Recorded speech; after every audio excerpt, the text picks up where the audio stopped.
Bun găsit la reportajele jurnalului, sunt Ruxandra Gheorghe Negrea. Un călugăr grec, un electronist din Germania, un contabil român, regele Husein al Iordaniei, un astronaut. Sunt sigură că la prima vedere nu găsiți nicio legătură între ei. Și totuși îi leagă ceva: pasiunea pentru radioamatorism. Hobby-ul acesta a făcut milioane de victime în toată lumea, chiar dacă aparatura de care ai nevoie ca să comunici prin intermediul undelor costă mii de euro. Am descoperit că primul radioclub din România a fost înființat în 1926 și în acest moment avem peste 2000 de împătimiți pentru care noaptea se schimbă în zi, iar viața în eter bate viața pe internet. Urmăriți Întâlnire în eter, un reportaj realizat de colegii mei Aura Poterașu și Mihail Preda.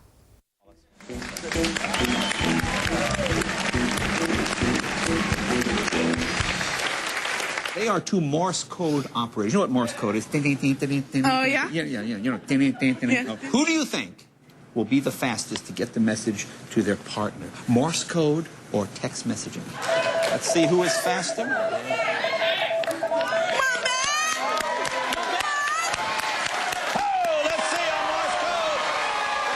Doi americani fac senzație în show-ul celebrului realizator Jay Leno. Asta a fost ungur, iar ăsta este englez. Golf Zero, Uniform Tango. This is Yankee Oscar 3, November Delta. Very good day, Ellen. Thank you for answer your 5x9 very good signal in Bucharest. Iar acesta este Nicolae Dincă, din București. My name is Mihai. Mike, India, Hotel Alpha India, and I'm 8 years old. Over.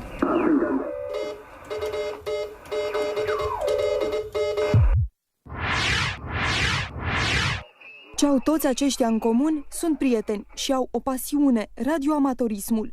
Nicolae l-a cunoscut pe Chip Margelli anul trecut în Dayton, Ohio, asta după ce comunicaseră deja prin intermediul codului Morse. Iar Nicolae este unul dintre primii interlocutori pe care i-a avut Mihai pe calea undelor.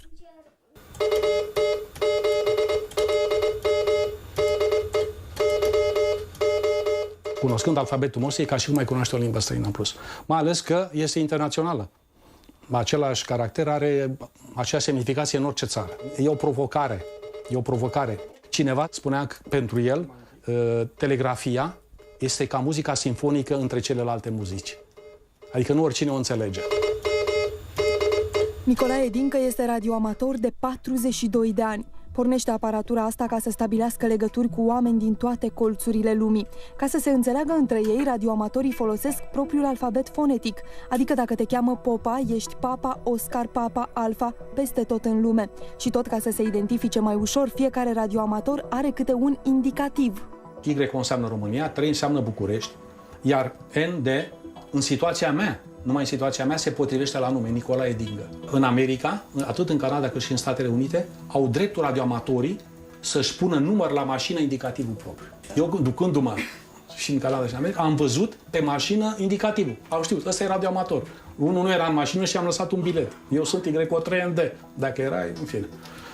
Nu oricine intră în circuitul pasionaților. Acest drept este câștigat în urma unui examen. Îl găsim pe Nicolae Dincă pe internet, în acest filmuleț înregistrat în urmă cu 17 ani.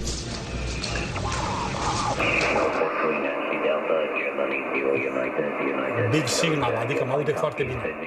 Absolutely fantastic job, bun signal here.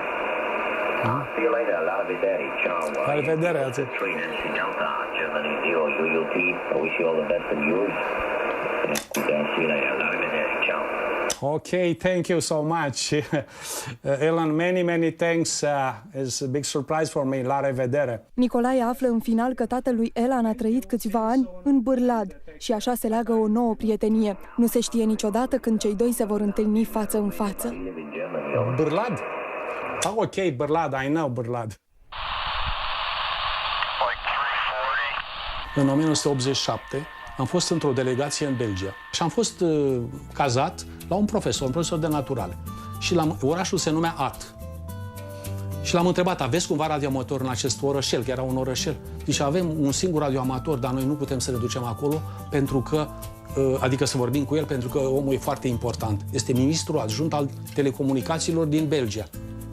Și am zis, pentru tine e ministru, pentru mine nu este radioamator ca și mine. Și am mers, am sunat la ușă cu el, am sunat la ușă, ăsta s-a retras și m-a lăsat acolo și am discutat cu acel domn și soția lui erau soție în asta, cu antene în curte și pe casă și peste tot. Seara abia am reușit să mai plec de acolo.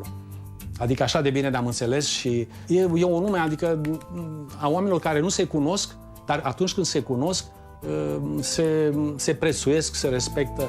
Să întâlnești cât mai mulți astfel de oameni și să faci legături în cele mai îndepărtate colțuri ale lumii. Asta e miza în radioamatorism. Over. Uneori prefer să fac diverse lucruri ziua, ca seara sau a doua zi să mă curc mai devreme, ca a doua zi dimineața la 3 să mă trezesc, pentru că la ora 3 se deschide propagarea cu o anume zonă de pe glob, cu care vreau să stabilesc legătură. Here it is, 5 o'clock local time. Tuning 160. The 160 contest here with... E o insulă nelocuită, să zicem. Se duce o expediție, se duc câțiva radioamatori, se adună, închiriază un vas sau un avion și îi lasă pe insula respectivă, urmând ca peste câteva zile să vină să ia, sau peste o săptămână, în fine. Ei se duc pregătiți cu tot, cu generatoare de curent, cu mâncare, cu tot. Nu, insula e nelocuită. Obțin aprobări înainte, nu poți să te duci așa. Și în momentul în care au ieșit în eter, vai de mine, este omor pe ei. Se-și anunță între radioamatorii. Pleacă ăla de la servici repede acasă să poată să stabilească legătură, că dacă nu se duce, atunci pleacă aia de pe insula aia. Doar aparatura performantă poate capta vocile de la celălalt capăt al pământului și cu Marta cere sacrificii ca să-și cumpere prima stație de emisie-recepție, Nicolae Dincă a cheltuit ceva, cam cât pusese soția deoparte pentru mobilă. Investiția a fost mai mare de la an la an. Împătimiții ajung să cheltuiască pe aparatură 10.000 de euro. Vânam de multă vreme o legătură cu Muntele Athos, unde există un călugăr radioamator, Monk Apollo, așa îl cheamă Apollo. Pentru mine și acesta a fost o legătură foarte greu de obținut. Scrie Muntele Athos, Grecia. Iar în poză se află chiar călugărul cu care am vorbit. Acesta este un QSL. Nicolae Dincă are mii. Sunt un fel de cărți poștale pe care radioamatorii și le trimit între ei ca o confirmare a faptului că au intrat în legătură. Sunt un fel de trofee, mai ales când vin de la radioamatori celebri cum este regele Juan Carlos al Spaniei. Puțini sunt radioamatorii care au reușit să stea de vorbă cu regele Hussein al Iordaniei și mai ales să primească în schimb un QSL aurit. The handle here is Hussein, Hotel, Uniform, Sierra, Echo India November. QTH is Amman, Alpha Mike, Alpha November, the capital city of Jordan. Atunci când a apărut Hussein al Iordaniei în eter, erau mii de stații care vreau să stabilească legătură cu el. Până să-mi vină mie rândul, am urmărit cum se adresau corespondenții regelui. Toți ăștia, l-am mâncat pe vremea lui Ceaușescu, din sistemul socialist, toți să-i spuneau George, hello George, your report is 5-9. Și cam asta era. În momentul în care o stație englezească stabilea legătura, nu-i spunea George, îi spunea Her Majesty. Deci respectul pentru un rege era altul de la o țară care avea rege față de una care era exact. Over. Charlie, Juliet, Y3, Charlie, Juliet, te cheamă Y3, Golf, Eco portabil. Babele, 2300 de metri. Radioamatorii vin pe rând în fiecare toamnă să verifice dacă repetorul, care îi ajută să comunice la distanță cât mai mare, este pregătit pentru iarnă. Astfel de repetoare sunt montate în mai multe locuri din țară, cu aprobarea Autorității Naționale pentru Administrare și Reglementare în Comunicații. Aceleași repetoare sunt folosite și de autorități, în situații de urgență când rețelele de telefonie nu mai funcționează.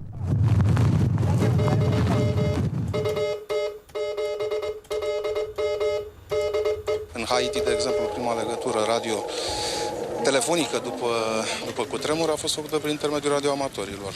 Cutremurele din Turcia, la inundațiile din China, întotdeauna radioamatorii au ajuns primii, pentru că, fiind o structură mai puțin birocratizată, mobilizarea este foarte rapidă și având independență față de rețelele de comunicații comerciale și guvernamentale, să spunem, șansele sunt mult mai mari să putem să furnizăm soluția de comunicare dintr-un punct într-altul.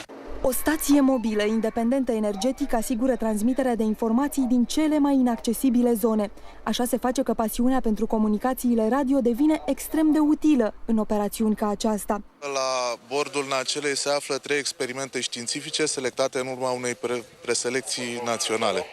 Este un experiment aproape unic în România. Cercetătorii lansează un balon care, odată ajuns în stratosferă, măsoară umiditatea, temperatura și nivelul radiațiilor ultraviolete în funcție de altitudine. Partea interesantă este recuperarea. Lansăm, știm de unde lansăm, nu mai știm de unde îl recuperăm. Radioamatorii sunt singurii care pot monitoriza traiectoria balonului. Fără ei, experimentul ar eșua. Se poate întâmpla să urce, să înălțe balonul și la un moment dat să vină un meteorit mic, să-l atingă și pocnește. Over. Vreau să uitați ce mi-am făcut. Cu toate clăsurile pe care le-am primit. Aceasta este din Liban. Aceasta este o țară foarte rară, insula Market Reef. Aceasta este Corsica. My name is Alex, Alpha Lima Echo X-Ray, and I'm 12 years old, and now I'm operating from National Children's Palace of Bucharest, Yankee Oscar 3, Kilo Papa Alpha, Roger. În era calculatoarelor, există niște copii care sunt fascinați de comunicarea prin stațiile radio. Asta chiar dacă abia au învățat să-și scrie numele. Când a venit Luca să învețe telegrafia, avea 5 ani și 9 luni. Când l-am văzut, zic, ce facem? Știi să scrii, să citești? Zice, nu, dar numai cu litere mari și numai unele litere. A dat examen, a fost cu mama lui, se știa că nu știe să scrie și a zis, hai măcar să mă semnez eu. Și când a văzut maică-sa că a făcut L-ul invers, a început toată lumea să râdă și a zis, hai, să fie totuși ca un examen. Daniel Dincă, profesor de radioamatorism la Palatul Copiilor din București, a luat microbul de la tatăl său. I will send your QSL. Thank you for answering. 73, Yankee Oscar 3, India Sierra Alpha.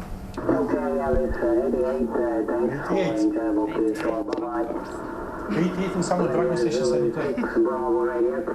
Deci a profitat imediat de faptul că... avantajele de a fi femeie. Uite, copiii și în general doamnele, domnișoarele au mult mai mult succes, sunt ceva mai rar, cum se cheamă în limbajul nostru, sunt DX-uri, sunt stații mai rare. Copiii români sunt campioni în concursurile internaționale ale radioamatorilor. În total, în țara noastră sunt cam 2000 de radioamatori activi. Primul radioclub a fost înființat în 1926. Astăzi avem o societate română a radioamatorilor și o federație de radioamatorism, care organizează concursurile de legături radio la distanță și expediții de goniometrie sau vânători de vulpi. Adică radioamatorii trebuie să localizeze emițătoare ascunse în pădure sau fixate pe diferite trasee. În lume sunt peste 4 milioane de radioamatori, câțiva la stațiile de cercetare din Antarctica, dar și pe Stația Spațială Internațională. November 6, Radio Sierra X-Ray, over. Okay, November 6, Radio Sierra X-Ray. We've got you loud and clear aboard the International Space Station. Welcome aboard. It's great to talk to you again, Craig.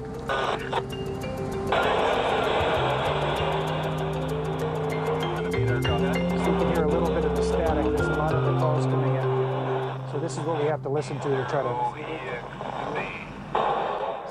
Comunicarea este esența științei, spunea Francis Crick, bioneurofizician britanic, unul dintre descoperitorii structurii ADN-ului în 1953.